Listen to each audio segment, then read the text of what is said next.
കരങ്ങൾ കൂപ്പി ദൈവവചനത്തെ നമ്മുടെ ഹൃദയത്തിലേക്ക് സ്വീകരിക്കാം, പ്രാർത്ഥനയാക്കി മാറ്റാം. യെശയ്യാ പ്രവാചകന്റെ പുസ്തകം 64-ാം അധ്യായം 1 മുതൽ 4 വരെയുള്ള തിരുവചനങ്ങൾ. കർത്താവേ, ആകാശം പിളർന്ന് ഇറങ്ങി വരണമേ. അങ്ങയുടെ സാന്നിധ്യത്തിൽ പർവ്വതങ്ങൾ വിറകൊള്ളട്ടെ. അഗ്നിയാൽ വിറകരിയുകയും വെള്ളം തിളയ്ക്കുകയും ചെയ്യുന്നതുപോലെ അങ്ങയുടെ സാന്നിധ്യത്താൽ ജനതകൾ ഞെട്ടിവിറക്കട്ടെ. ശത്രുക്കൾ അങ്ങയുടെ നാമം അറിയട്ടെ. അവിടുന്ന് ഇറങ്ങി വന്ന് ഞങ്ങൾ വിചാരിക്കാത്ത ഭയാനക കാര്യങ്ങൾ ചെയ്തപ്പോൾ അവിടുത്തെ മുമ്പിൽ പർവ്വതങ്ങൾ പ്രകമ്പനം കൊണ്ടു.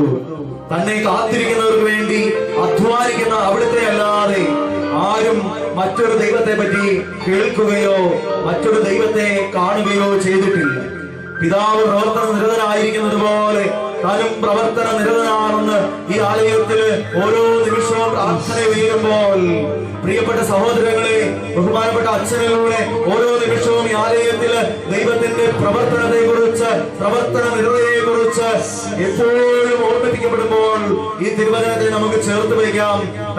തന്നെ കാത്തിരിക്കുന്നവർക്ക് വേണ്ടി അധ്വാനിക്കുന്ന ഒരു ദൈവത്തെ കുറിച്ചല്ലാതെ മറ്റൊരു ദൈവത്തെ പറ്റി കേൾക്കുകയോ മറ്റൊരു ദൈവത്തെ കാണുകയോ ചെയ്തിട്ടില്ല.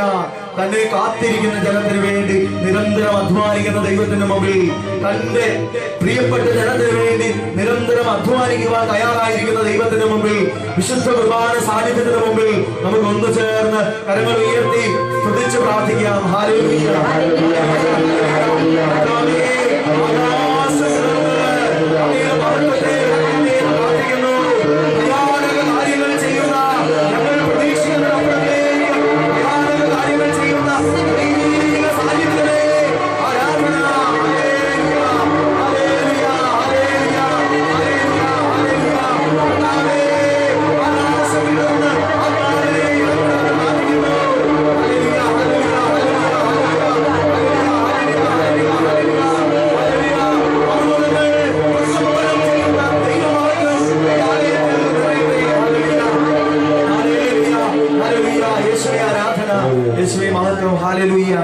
ഹല്ലേലൂയ.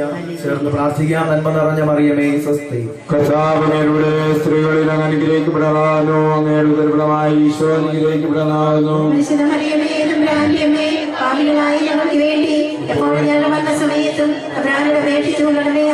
കൂടി പ്രാർത്ഥിക്കാം. നന്മ നിറഞ്ഞ മറിയമേ സ്വസ്തി. കർത്താവിനോട് സ്ത്രീകളിൽ അങ്ങ് അനുഗ്രഹിക്കപ്പെടാനോ, അങ്ങയുടെ ദുർബലമായി ഈശോ അനുഗ്രഹിക്കപ്പെടാനോ.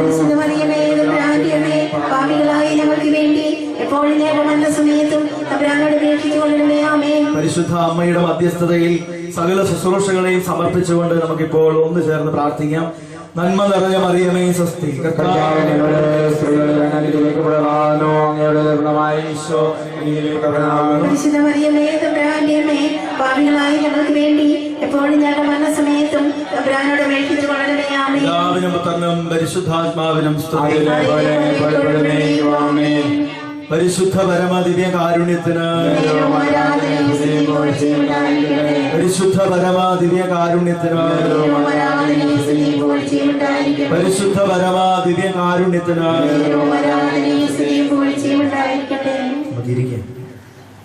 നടപടി പുസ്തകത്തിൽ നിന്നുള്ള വായന, അധ്യായം 1, തിരുവചനങ്ങൾ 13 മുതൽ. അവർ പട്ടണത്തിലെത്തി തങ്ങൾ താമസിച്ചിരുന്ന വീടിന്റെ മുകളിലത്തെ നിലയിലുള്ള മുറിയിൽ ചെന്നു. അവർ പത്രോസ്, യോഹന്നാൻ, യാക്കോബ്, അന്ത്രയോസ്, ഫിലിപ്പോസ്, തോമസ്, ബർത്തലോമിയോ, മത്തായി, ഹൽപ്പയുടെ പുത്രനായ യാക്കോബ്, തീവ്രവാദിയായ ശിമയോൻ, യാക്കോബിന്റെ പുത്രനായ യൂദാസ് എന്നിവരായിരുന്നു. അവർ ഏക മനസ്സോടെ യേശുവിന്റെ അമ്മയായ മറിയത്തോടും മറ്റു സ്ത്രീകളോടും അവന്റെ സഹോദരരോടുമൊപ്പം പ്രാർത്ഥനയിൽ മുഴുകിയിരുന്നു. ചേർന്ന് പറയാം. നമ്മുടെ കർത്താവായ മിശിഹായിക്ക് സ്തുതി. എല്ലാവരും ചേർന്ന് സ്വരമുയർത്തി പറയുന്നു. നമ്മുടെ കർത്താവായ മിശിഹായിക്ക് സ്തുതി. അവർ ഏക മനസ്സോടെ യേശുവിന്റെ അമ്മയായ മറിയത്തോടും മറ്റു സ്ത്രീകളോടും അവന്റെ സഹോദരരോടുമൊപ്പം സ്ലീഹന്മാരോടുമൊപ്പം പ്രാർത്ഥനയിൽ മുഴുകിക്കൊണ്ടിരുന്നു. നിരന്തരമായ പ്രാർത്ഥനയിലൂടെ ദൈവ ആത്മാവിന്റെ അഭിഷേകത്തിന് വേണ്ടി ആഗ്രഹിച്ച് കാത്തിരിക്കുന്ന ശിഷ്യന്മാരെ കുറിച്ച് പരിശുദ്ധ അമ്മയുടെ നേതൃത്വത്തില് പ്രാർത്ഥിച്ചുകൊണ്ടിരുന്ന ശിഷ്യന്മാരെ കുറിച്ചുള്ള വിവരണമാണ് തിരുവചനം നമുക്ക് തരുന്നത്. ചേർന്ന് പറയാം ഹല്ലേലൂയ, ഹല്ലേലൂയ. കാത്തിരിപ്പിന്റെ ദിനങ്ങളാണ് ഉത്ഥാനത്തിന്റെ ശേഷമുള്ള ഈ ദിനങ്ങൾ. സ്വർഗാരോഹണം ചെയ്യുന്ന ഈശോ പരിശുദ്ധാത്മാവിനെ തങ്ങളുടെ ജീവിതത്തിലേക്ക് നൽകുമെന്ന പ്രതീക്ഷയോടുകൂടി ജനം ഇസ്രായേലിന്റെ വിമോചനത്തിന്റെ സ്വരമുയർത്താനുള്ള ശിഷ്യന്മാരുടെ സമൂഹം കാത്തിരിക്കുകയും ഇസ്രായേലിന്റെ വിമോചനത്തിന്റെ സ്വരമായിട്ട് തങ്ങളുടെ സ്വരം ലോകമെമ്പാടും മുഴങ്ങപ്പെടണമെന്ന് യേശുവിലൂടെ പറയപ്പെട്ട വാഗ്ദാനം തങ്ങളുടെ ജീവിതത്തിൽ നിറവേറുവാൻ വേണ്ടി പ്രാർത്ഥിച്ച് ഒരുങ്ങുന്ന ശിഷ്യന്മാരെയാണ് നമ്മൾ തിരുവചനത്തിൽ കണ്ടുമുട്ടുക. ചേർന്ന് പറയാം ഹല്ലേലൂയ, ഹല്ലേലൂയ. സ്വരമുയർത്തി ഒരു കരമുയർത്തി പറയാം ഹല്ലേലൂയ, ഹല്ലേലൂയ. ഈ ആഴ്ചയുടെ ആദ്യ ദിവസം തന്നെ നമുക്ക് വലിയ 2 വിശുദ്ധരെ ലഭിച്ചിരിക്കുകയും സഭയെ നയിച്ച 2 മാർപ്പാപ്പമാരെ നമുക്ക് വിശുദ്ധരായിട്ട് ലഭിച്ചു. ജോൺ 23-ാമൻ മാർപ്പാപ്പയും ഈ കാലഘട്ടത്തിൽ ഞാനും നിങ്ങളും ജീവിച്ച ഈ കാലഘട്ടത്തിൽ തന്നെ ജീവിച്ച് കടന്നുപോയ വിശുദ്ധിയുടെ പദവിയിൽ എത്തിച്ചേർന്ന ജോൺ പോൾ 2-ാമൻ മാർപ്പാപ്പയും വിശുദ്ധ കുർബാനയിലേക്ക് നോക്കിക്കൊണ്ട് സഭയെ നയിച്ച പരിശുദ്ധ അമ്മയുടെ കരങ്ങളിൽ സഭയെ ഏൽപ്പിച്ചു കൊടുത്ത് അമ്മയുടെ കരം പിടിച്ച് ദീർഘകാലങ്ങള് തിരുസഭയെ വിശുദ്ധിയിലും വിശ്വാസ ചൈതന്യത്തിലും ആത്മീയതയിലും നയിച്ച വിശുദ്ധനായ ജോൺ പോൾ 2-ാമൻ മാർപ്പാപ്പ ഇന്ന് നമ്മുടെ മധ്യസ്ഥനായിട്ട് ഈ ആലയത്തിൽ ഉണ്ട് എന്ന് നമുക്ക് വിശ്വസിക്കാം. ചേർന്ന് പറയാം ഹല്ലേലൂയ, ഉയർത്തി ഹല്ലേലൂയ. വൈറ്റീവ ദമ്പതികൾക്ക് എമിലി വൈറ്റീവ ദമ്പതികൾക്ക് 3ാമത് ഒരു കുഞ്ഞുകൂടി ജനിക്കുകയും പരിശുദ്ധ അമ്മയ്ക്ക് സമർപ്പിതമായ മെയ് മാസത്തില് അവന് ജന്മം കൊടുക്കുമ്പോൾ പ്രസവ സമയം എടുത്തപ്പോൾ അമ്മ പറഞ്ഞു, ഈ ആലയത്തിന്റെ ജനാലകൾ തുറന്നിടും. അതിന് കാരണം ഇതാണ്. അവൾ പറഞ്ഞു, ദേവാലയത്തിൽ ഉയരുന്ന സംഗീതം, പരിശുദ്ധ അമ്മയെ കുറിച്ചുള്ള സ്തുതിഗീതം എന്റെ കുഞ്ഞ് കേൾക്കട്ടെ. അങ്ങനെ അവൻ പരിശുദ്ധ അമ്മയുടെ ഭക്തിയിൽ വളർന്നു വരട്ടെ. ജോൺ പോൾ 2-ാമൻ മാർപ്പാപ്പയുടെ ജനന സമയത്തെ വിവരണമാണ്. പരിശുദ്ധ അമ്മയെ കുറിച്ചുള്ള ഗീതങ്ങള് മെയ് മാസ വണക്കത്തിന്റെ ഭാഗമായിട്ട് ദേവാലയത്തിൽ നിന്നും ഉയർന്നു കേട്ടുകൊണ്ടിരുന്നപ്പോഴാണ് അവന് ജന്മം ലഭിക്കുന്നത്. ആദ്യം അവന്റെ കാതുകളിൽ കടന്നു വരുന്നത് ഇത്തരത്തിലുള്ള സ്തുതിഗീതങ്ങളായതുകൊണ്ട് പിന്നീട് പരിശുദ്ധ അമ്മയിലുള്ള വിശ്വാസത്തില് അവൻ വളർത്തപ്പെട്ടു എന്ന് ചരിത്രം വായിക്കുമ്പോൾ നമുക്ക് മനസ്സിലാക്കുവാൻ സാധിക്കും. പരിശുദ്ധ അമ്മയിലുള്ള ആഴപ്പെട്ട ഭക്തിയില് വിശ്വാസത്തില് അവൻ വളർന്നു വന്നതുകൊണ്ട് ജീവിതത്തിന്റെ സഹന വഴികളിലൂടെ നടന്നു നീങ്ങേണ്ടി വന്നപ്പോൾ പ്രിയപ്പെട്ടവരൊക്കെ തന്റെ ജീവിതത്തിൽ നിന്ന് സ്വർഗത്തിലേക്ക് യാത്ര പിരിഞ്ഞു പോയപ്പോൾ അമ്മയും സഹോദരങ്ങളും നഷ്ടപ്പെട്ട് ജീവിതത്തിൽ അപ്പനോടൊപ്പം കഷ്ടപ്പാടിന്റെ പാറമടയിലെ അധ്വാനത്തിന്റെ ദിവസങ്ങളിലൂടെയൊക്കെ യാത്ര ചെയ്യേണ്ടി വരുമ്പോൾ അവൻ പിടിച്ചു നിൽക്കുന്നത് അവന്റെ ജീവിതത്തില് താങ്ങായി തണലായി വിശുദ്ധ കുർബാനയിലേക്കും പരിശുദ്ധ അമ്മയിലേക്കും നോക്കുവാൻ അവന് സാധിച്ചതുകൊണ്ടാണ്. ചേർന്ന് പറയാം ഹല്ലേലൂയ, ഹല്ലേലൂയ. ജീവിതത്തിന്റെ സഹനങ്ങളുടെ വഴികളിലൂടെ കടന്നു പോകുന്ന നമ്മളെ ഓരോരുത്തരെയും സംബന്ധിച്ചിടത്തോളം വിശുദ്ധ കുർബാനയിലേക്ക് നോക്കുവാൻ, പരിശുദ്ധ അമ്മയിലേക്ക് നോക്കുവാൻ ജോൺ പോൾ 2-ാമൻ മാർപ്പാപ്പ നമ്മളെ പഠിപ്പിക്കുകയാണ്. അതുകൊണ്ട് ജോൺ പോൾ 2-ാമൻ മാർപ്പാപ്പ തന്റെ ജീവിതത്തിന്റെ അനുഭവത്തെ ഇപ്രകാരം എഴുതി വയ്ക്കുന്നു. ജപമാല കൈകളിലേന്തി തിരുസഭയെ മുൻപോട്ട് നയിച്ച അദ്ദേഹം ജീവിതത്തിന്റെ സഹനങ്ങളുടെ വഴികളിലൂടെ, ഒരുപക്ഷെ രോഗാവസ്ഥകളിലൂടെ ആയിരിക്കാം, അല്ലെങ്കിൽ ശത്രുക്കളുടെ ആക്രമണത്തിന് ഇരയായപ്പോഴായിരിക്കാം, അല്ലെങ്കിൽ കഠിനാധ്വാനത്തിന് യുവാവായിരുന്ന കാലഘട്ടങ്ങളെ കുറിച്ചായിരിക്കാം. അദ്ദേഹം പറയുകയാണ്, എന്റെ കഴിഞ്ഞ കാലഘട്ടങ്ങളിൽ, എന്റെ ജീവിതത്തിന്റെ അവസ്ഥകളിൽ എനിക്ക് തുണയായിട്ട് എപ്പോഴും ജപമാല എന്റെ കൈകളിൽ ഉണ്ടായിരുന്നു. എന്റെ ജീവിതത്തിലെ എല്ലാ സന്തോഷങ്ങളിലും സങ്കടങ്ങളിലും ജപമാല എന്നോടൊപ്പം ഉണ്ടായിരുന്നു. എത്രയോ സങ്കടങ്ങളാണ് ഞാൻ അതിൽ ചേർത്ത് സമർപ്പിച്ചത്. എല്ലായ്പ്പോഴും എനിക്ക് ആശ്വാസം ലഭിക്കുകയും ചെയ്തു. എല്ലായ്പ്പോഴും എനിക്ക് ആശ്വാസം ലഭിക്കുകയും ചെയ്തു. എന്റെ ജീവിതത്തിന്റെ സഹനങ്ങളൊക്കെ ജപമാലയിലൂടെ ഞാൻ പരിശുദ്ധ അമ്മയിലേക്ക് മധ്യസ്ഥതയിലൂടെ ഞാൻ സമർപ്പിച്ചപ്പോൾ, പരിശുദ്ധ അമ്മയുടെ മധ്യസ്ഥതയിലൂടെ ഈശോയിലേക്ക് ഞാൻ വിട്ടുകൊടുത്തപ്പോൾ എനിക്ക് ആശ്വാസം ലഭിച്ചു എന്നാണ് പറയുന്നത്. ചേർന്ന് പറയാം ഹല്ലേലൂയ, ഹല്ലേലൂയ. വിശ്വാസ സാക്ഷ്യമാണ് ജോൺ പോൾ രണ്ടാമൻ മാർപ്പാപ്പായിൽ നിന്ന് നമ്മൾ കേൾക്കുക. വിശുദ്ധ പദവിയിലെത്തിയ വിശുദ്ധ ജോൺ പോൾ രണ്ടാമൻ മാർപ്പാപ്പായുടെ ജീവിതത്തിൽ ജപമാല എത്രമാത്രം പ്രധാനപ്പെട്ടതായിരുന്നുവെന്ന്, പരിശുദ്ധ അമ്മയോടുള്ള ഭക്തി എത്രമാത്രം പ്രധാനപ്പെട്ടതായിരുന്നുവെന്ന് പറയുകയാണ്. ബാല്യം മുതലേ അവനെ പരിശീലിപ്പിച്ച പരിശുദ്ധ അമ്മയോടുള്ള ഭക്തി അവന്റെ ജീവിതത്തിൽ അവനെ വഴി നടത്തുകയാണ്.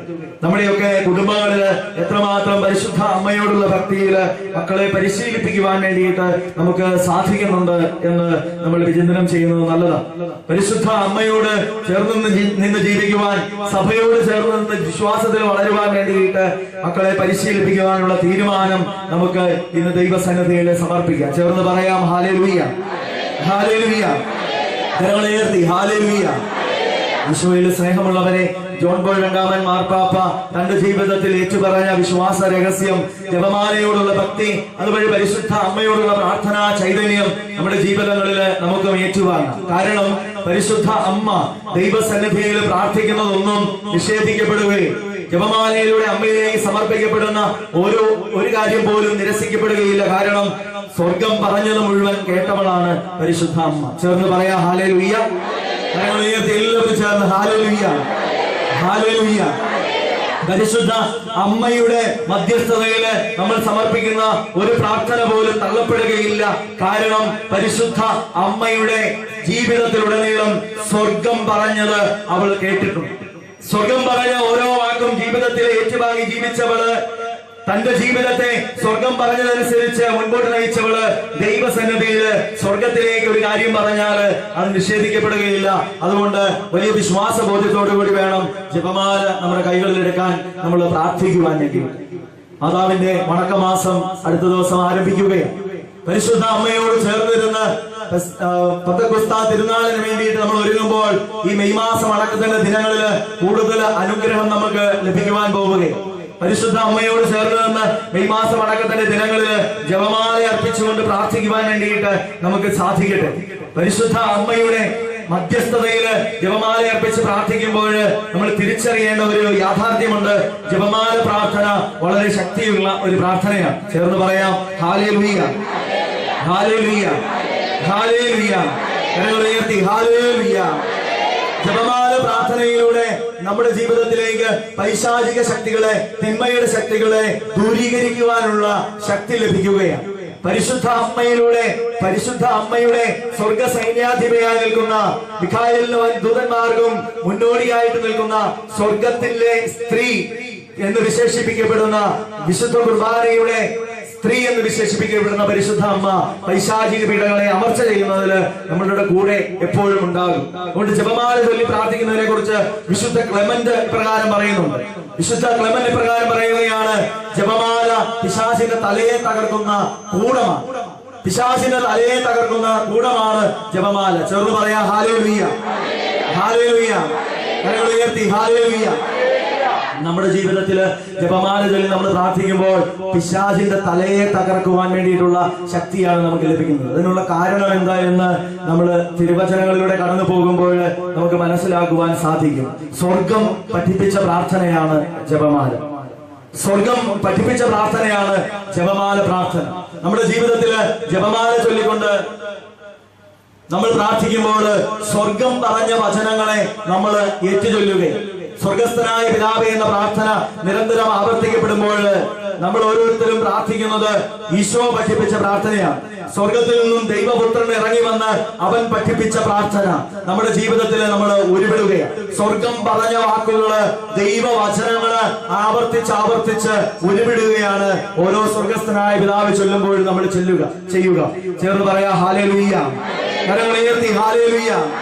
സ്വർഗം പഠിപ്പിച്ച പ്രാർത്ഥന, സ്വർഗസ്ഥനായ ഞങ്ങളുടെ പിതാവേ എന്ന് വിളിച്ചുകൊണ്ട് ഈശോ പഠിപ്പിച്ച പ്രാർത്ഥന നമ്മൾ ഓരോരുത്തരും ഏറ്റു ചൊല്ലുമ്പോൾ പൈശാചിക ശക്തികള് നമ്മളിൽ നിന്ന് വിട്ടുപോകും. കാരണം വചനത്തിന്റെ അഭിഷേക ശക്തി അവിടെ വ്യാപരിക്കുക. Hallelujah, hallelujah. വചനത്തിന്റെ അഭിഷേക ശക്തി അവിടെ വ്യാപരിക്കുകയാണ്.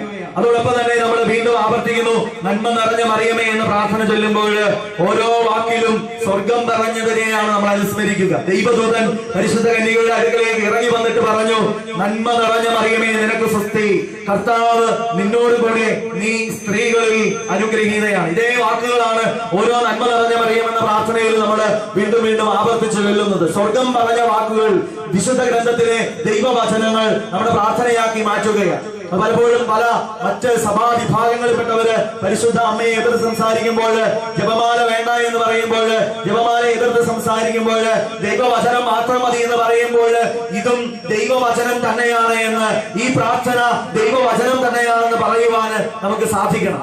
വിശ്വാസ ബോധ്യങ്ങള്, ജപമാലയെ കുറിച്ചുള്ള വലിയ ബോധ്യങ്ങള് നമ്മുടെ ജീവിതത്തിൽ സ്വരൂപിച്ചുകൊണ്ട് വലിയ വിശ്വാസ ബോധ്യത്തോടുകൂടി ഈ പ്രാർത്ഥന ഒഴിവിടാൻ വേണ്ടിയിട്ട് നമുക്ക് സാധിക്കണം. നമ്മുടെ പൂർവികര്, പ്രായമുള്ളവരൊക്കെ ഈ പ്രാർത്ഥന നമ്മളെ ചൊല്ലാൻ പഠിപ്പിച്ചതിന് കാരണം എന്താണെന്ന് ചോദിച്ചാല്, ഇതിനുള്ളില് പരിശുദ്ധ അമ്മയോടുള്ള മധ്യസ്ഥത പ്രാർത്ഥന മാത്രമല്ല, ഇതിനുള്ളില് പരിശുദ്ധ അമ്മയോടുള്ള മധ്യസ്ഥത മാത്രമല്ല, ഇത് പരിശുദ്ധ അമ്മയോട് ചേർന്ന് നിന്ന് പരിശുദ്ധ തൃത്വത്തെ സ്തുതിക്കുന്ന പ്രാർത്ഥനയാണ്. ചേർന്ന് പറയാ ഹല്ലേലൂയ, ഹല്ലേലൂയ.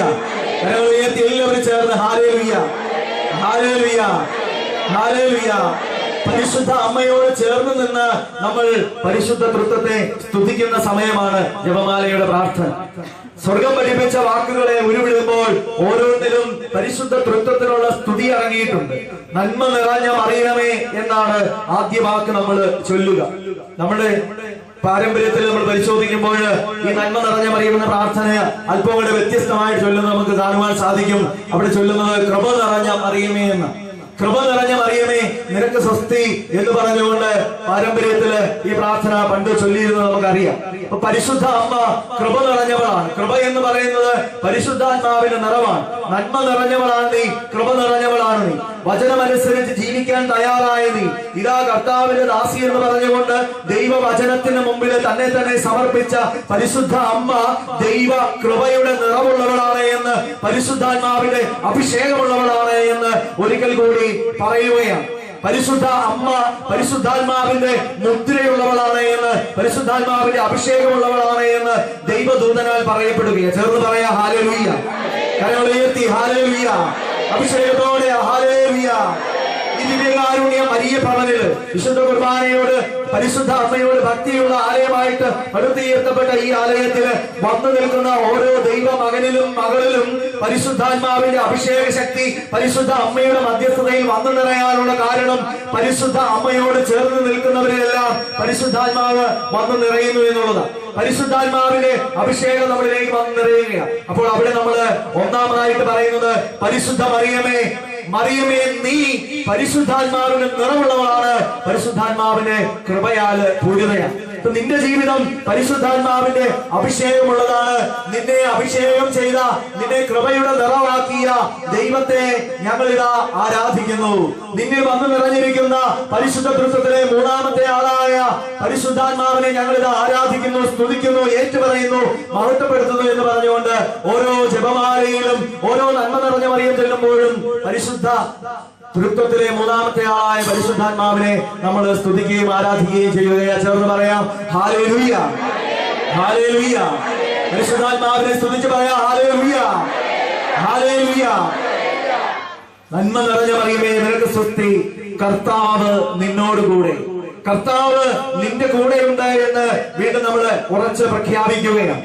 പരിശുദ്ധ തൃത്വത്തിലെ പുത്രൻ തമ്പുരാനായ യേശു തമ്പുരാൻ, കർത്താവായ മിശിഹ നിന്റെ കൂടെ, നിന്റെ ഹൃദയത്തിലും നിന്റെ ഉദരത്തിലും വന്നു നിറഞ്ഞു എന്ന് ഞങ്ങൾ വിശ്വസിക്കുന്നു. നീ അവനോടൊപ്പം കാൽവരി വരെ നടന്നു എന്ന്, നീ ജീവിതത്തിൽ അവരോടൊപ്പം സഹന വഴികളിലൂടെ നടന്നു നീങ്ങണമെന്ന് ഞങ്ങൾ പ്രഖ്യാപിക്കുകയാ. ഞങ്ങളുടെ ജീവിതത്തില് ക്രിസ്തുവിനെ ഏറ്റുവാങ്ങുവാനും ക്രിസ്തുവിനെ മുറുകെ പിടിക്കുവാനും ക്രിസ്തു നടന്ന വഴികളിലൂടെ നടക്കുവാനുള്ള അഭിഷേകം ഞങ്ങൾക്ക് തരണമേ എന്ന് പരിശുദ്ധ അമ്മ വഴി നമ്മൾ പ്രാർത്ഥിക്കുകയാണ്. അപ്പൊ നന്മ നിറഞ്ഞ മറിയമേ എന്ന പ്രാർത്ഥനയുടെ രണ്ടാമത്തെ വാക്കുകളിലേക്ക് നമ്മൾ എത്തുമ്പോൾ, കർത്താവ് നിന്നോട് കൂടെ എന്ന് നമ്മൾ പറയുമ്പോൾ പരിശുദ്ധ തൃത്വത്തിലെ രണ്ടാമത്തെ ആളായ പുത്രൻ തമ്പുരാനെ നമ്മൾ സ്തുതിക്കുകയും ആരാധിക്കുകയും മഹത്വപ്പെടുത്തുകയും ചെയ്യുകയാണ്. ചേർന്ന് പറയാം ഹല്ലേലൂയ, ഉയർത്തി ഹല്ലേലൂയ, ഹല്ലേലൂയ, ഹല്ലേലൂയ, ഹല്ലേലൂയ, ഹല്ലേലൂയ. യേശുനാഥനെ സ്തുതിച്ച് പറയാം ഹല്ലേലൂയ, പ്രിയപ്പെട്ട സഹോദരങ്ങളെ, പുത്രനായ ഈശോയെ സ്തുതിച്ച് ആരാധിച്ച് നമ്മൾ മുമ്പോട്ട് നീങ്ങുമ്പോൾ മൂന്നാമത് വീണ്ടും നമ്മൾ പറയുകയാണ്, നീ സ്ത്രീകളിൽ അനുഗ്രഹീതയാണ്. നീ സ്ത്രീകളിൽ അനുഗ്രഹീതയാണ്. സൃഷ്ടികർമ്മം നടത്തിയ പിതാവായ ദൈവത്തെ സ്തുതിച്ച് വാഴ്ത്തി മഹത്വപ്പെടുത്തുന്ന നിമിഷങ്ങളാണ് ഈ പ്രാർത്ഥന ഉരുവിടുന്ന നിമിഷങ്ങൾ. പിതാവായ ദൈവത്തെ സ്തുതിക്കുകയാണ്. നീ സ്ത്രീകളിൽ അനുഗ്രഹീതയാണ്. സ്ത്രീ എന്ന് പറയുന്നത് സൃഷ്ടികളുടെ മകുടമായ മനുഷ്യവർഗത്തിന്റെ ഒരു ഭാഗമാണ്. സ്ത്രീകളിൽ അനുഗ്രഹീതയാണെന്ന് പറയുമ്പോൾ നീ മനുഷ്യവർഗത്തിന്റെ മാത്രമല്ല, സൃഷ്ടികളുടെ മുഴുവൻ മകുടമായ മനുഷ്യവർഗത്തിന്റെ മാത്രമല്ല, സൃഷ്ടികളുടെ മുഴുവൻ നാഥയാണെന്ന് ഏറ്റുപറയുകയാണ്. സൃഷ്ടികളുടെ മുഴുവൻ നാഥയായ, സൃഷ്ടികളിലേക്ക് മുഴുവൻ രക്ഷപ്രദാനം ചെയ്യുവാൻ സഹരക്ഷകയായി നിന്റെ നാമത്തെ ഞങ്ങൾ വാഴ്ത്തുന്നു. നിന്നിലേക്ക് ദൈവകൃപ വർഷിക്കാൻ തയ്യാറായ പിതാവായ ദൈവത്തെ, സൃഷ്ടികളിൽ മഹത്വപൂർണ്ണയായി നിന്നെ മാറ്റിയ പിതാവായ ദൈവത്തെ ഞങ്ങൾ ആരാധിക്കുന്നു എന്ന് പറയുകയാണ്. സൃഷ്ടികർമ്മം നടത്തിയ പിതാവായ ദൈവത്തെ നമ്മൾ ഒന്ന് ചേർന്ന് സ്തുതിച്ച് ആരാധിച്ച് മഹത്വപ്പെടുത്തുകയാണ്. ചേർന്ന് പറയാം, ഹല്ലേലൂയ, ഹല്ലേലൂയ, ഹല്ലേലൂയ, ഹല്ലേലൂയ, ഉയർത്തി ഹല്ലേലൂയ, ഹല്ലേലൂയ, ഹല്ലേലൂയ, ഹല്ലേലൂയ, ഹല്ലേലൂയ, ഹല്ലേലൂയ. പിതാവും പുത്രനും പരിശുദ്ധാത്മാവുമായ ത്രിത്വൈക ദൈവത്തെ ഒന്ന് ചേർന്ന് സ്തുതിച്ച് ആരാധിച്ച് മഹത്വപ്പെടുത്തുന്ന പ്രാർത്ഥനയുടെ നിമിഷങ്ങളാണ് ഈ ജപമാല പ്രാർത്ഥനയുടെ നിമിഷങ്ങൾ. അപ്പം നമ്മൾ വലിയ ദൈവ അനുഗ്രഹത്തിന്റെ പ്രാർത്ഥനയാണ് ജപമാല ചൊല്ലുന്നതിലൂടെ ഏറ്റുചൊല്ലുക. പരിശുദ്ധ അമ്മയോട് ചേർന്ന് നിൽക്കുന്നവരെല്ലാവരും പരിശുദ്ധ തൃത്വത്തെ സ്തുതിക്കുന്നവരാണ്, പരിശുദ്ധ തൃത്വത്തെ ആരാധിക്കുന്നവരാണ്, പരിശുദ്ധ തൃത്വത്തെ മഹത്വപ്പെടുത്തുന്നവരാണ്. അതുകൊണ്ട് ജപമാല പ്രാർത്ഥന ഒരു പരിശുദ്ധ അമ്മയോടുള്ള ഭക്തി, അല്ലെങ്കിൽ സൃഷ്ടികളിൽ ഒരു വ്യക്തിയായ പരിശുദ്ധ അമ്മയോടുള്ള ആരാധനയായിട്ടല്ല മാറുക, മറിച്ച് അതിലൂടെ പരിശുദ്ധ അമ്മ വഴി പരിശുദ്ധ തൃത്വത്തെ മുഴുവൻ സ്തുതിച്ച് ആരാധിച്ച് മഹത്വപ്പെടുത്തുകയും ദൈവസന്നിധിയിൽ നമുക്ക് എഴുന്നേറ്റ് നിൽക്കാം. ഈ സമയം നമ്മൾ ഒന്ന് ചേർന്ന് പ്രാർത്ഥിക്കുകയാണ്. ജപമാലയിലൂടെ ധാരാളം അനുഗ്രഹം നമ്മുടെ ജീവിതങ്ങളിലേക്ക് വർഷിക്കപ്പെടും. നമുക്ക് എഴുന്നേറ്റ് നിന്നുകൊണ്ട് കരങ്ങൾ കൂപ്പി പ്രാർത്ഥിക്കാം. പരിശുദ്ധ അമ്മയുടെ മധ്യസ്ഥതയിൽ ചൊല്ലുന്ന ജപമാലകളിലൂടെ ധാരാളം ദൈവകൃപ നമ്മുടെ ജീവിതങ്ങളിലേക്ക് വർഷിക്കപ്പെടട്ടെ.